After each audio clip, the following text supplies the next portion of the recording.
Konfusianisme atau Konghucu merupakan satu dari 6 sistem kepercayaan yang diakui di Indonesia.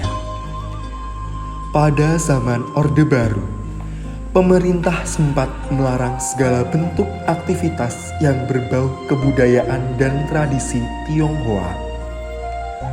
Baru kemudian pada masa kepemimpinan Presiden Abdurrahman Wahid atau biasa disapa Gus Dur, sistem kepercayaan Konghucu kembali mendapatkan pengakuan atas identitas mereka sebagai agama resmi di Indonesia berdasarkan pasal 1 Undang-Undang Nomor 1 PNPS tahun 1965. Hingga Mei tahun 2022, jumlah pemeluk Konghucu di Indonesia tercatat mencapai 71.999 jiwa.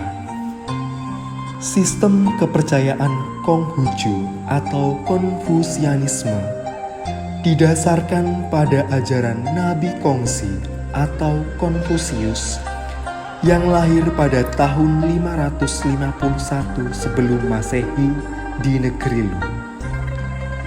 Dalam perjalanan hidupnya, ia berkelana untuk membagikan mestika atau ajarannya mengenai hidup di jalan suci atau Dao, hingga ia kembali ke negerinya untuk menghabiskan masa tua dengan mengajar dan menyusun kitab-kitab kuno serta catatan sejarah yang menjadi kitab yang 5 atau Bujing.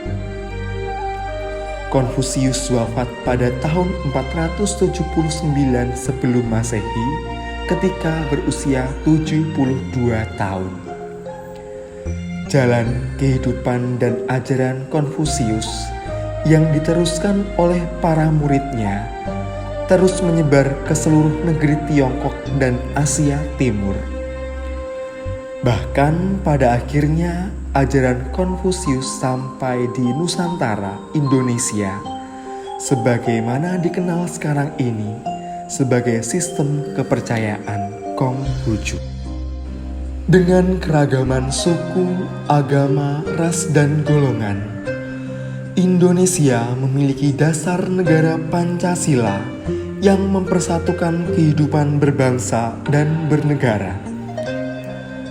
Nilai-nilai yang terkandung dalam Pancasila tidak bertentangan sama sekali dengan ajaran agama dan sistem kepercayaan apapun yang ada di Indonesia. Pancasila sendiri digali dari kondisi sosial dan budaya bangsa Indonesia itu sendiri. Oleh karenanya, Konghucu sebagai salah satu sistem kepercayaan yang diakui di Indonesia juga memiliki nilai-nilai yang selaras dengan Pancasila. Karakter seorang Junsi atau berbudi luhur yang diajarkan oleh Nabi Kongsu atau Konfusius menuntun setiap pemeluk Konghucu menjadi seorang Pancasilais yang baik. Dalam kaitannya dengan Pancasila, setidaknya ada 5 hal dalam sistem kepercayaan Konghucu yang dapat disebutkan. Pertama, berkaitan dengan yang transenden. Dalam sistem kepercayaan Konghucu, yang transenden disebut sebagai Tian atau Shangti.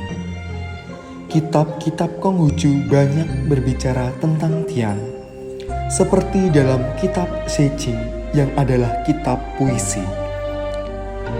Manusia sendiri tidak dapat memahami hakikat sejati Tian, melainkan melambangkannya dengan ciri-ciri Yuan atau yang selalu hadir, Heng atau yang selalu berhasil, Li atau yang selalu membawa berkah, serta Zen atau yang selalu adil dan tidak membeda-bedakan.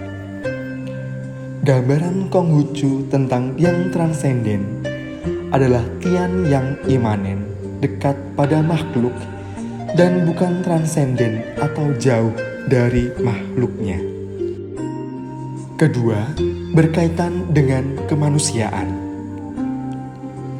Dalam ajaran Konghucu, Sing merupakan kodrat dan jati diri manusia sebagai perwujudan dari Tian dalam diri manusia.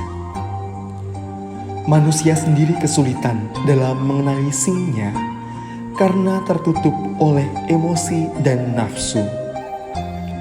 Oleh karenanya, setiap manusia dibimbing oleh hukum suara hati yang mengajarkan nilai-nilai kebajikan seperti Ren atau cinta kasih, Yi atau kebenaran, Li atau kesusilaan, Zi atau kebijaksanaan, serta Sin atau dapat dipercaya.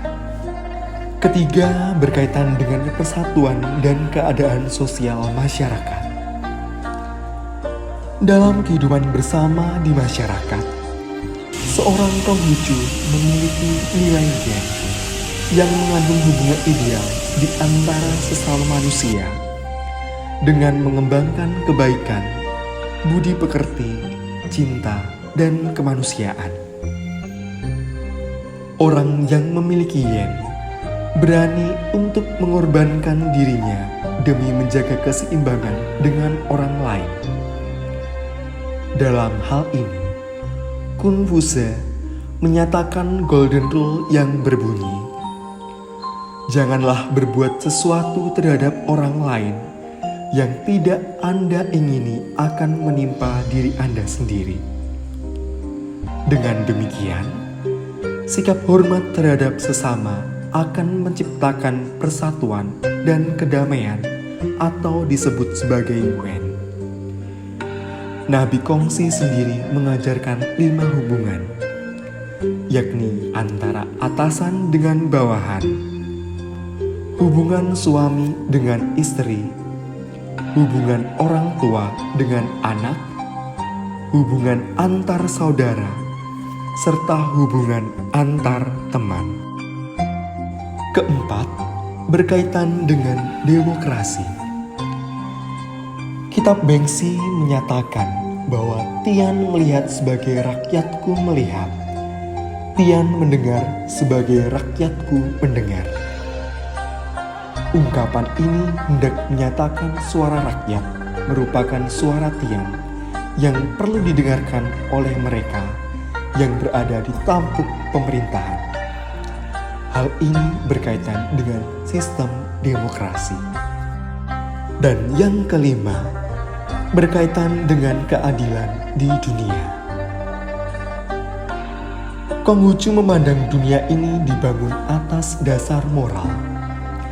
Jika masyarakat dan negara di dunia mengalami kerusakan dalam moral, begitu pula tatanan alam menjadi terganggu, sehingga terjadi bahaya peperangan, bencana alam, penderitaan, dan sebagainya.